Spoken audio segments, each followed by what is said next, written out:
Je m'occupe de cette mission avec d'autres professionnels sur ce plan de paysage.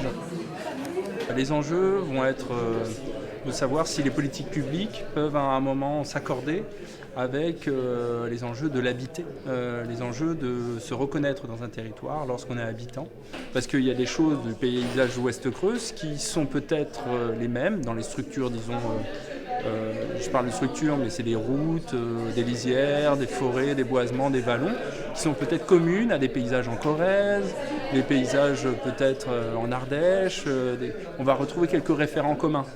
Mais par contre, le climat n'est pas le même, la culture humaine qui va structurer le paysage n'est pas la même, et ça va faire que ça va être un paysage bien reconnaissable.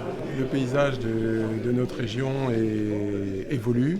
Il faut prendre conscience de son importance sur notre vie quotidienne.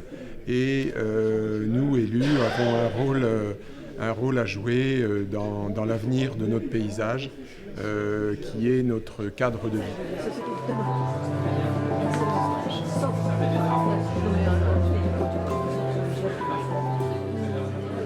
Cette deuxième réunion qui est un atelier, là c'est plutôt de travailler avec le public et puis d'inventer des formes d'instruments qui permettent d'échanger sur la question du paysage.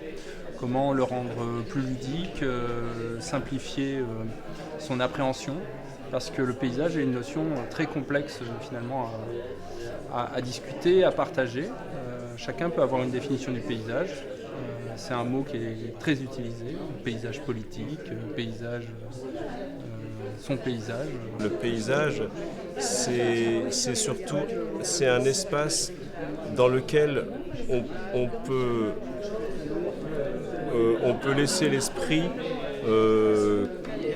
concevoir notre présence, que ce soit par les yeux ou par toute forme sensorielle en fait.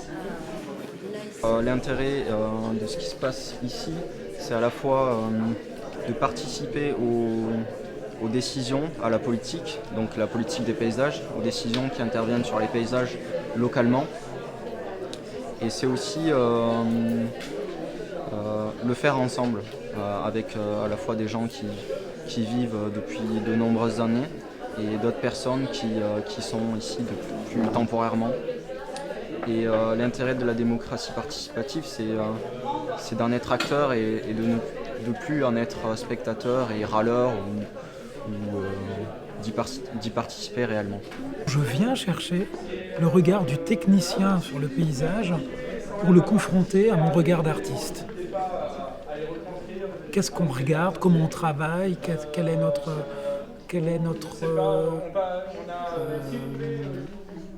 sont nos points communs sur le paysage entre le technicien, l'urbaniste, le paysager et l'artiste. Voilà. Qu'est-ce qu'on a à faire ensemble, tout simplement.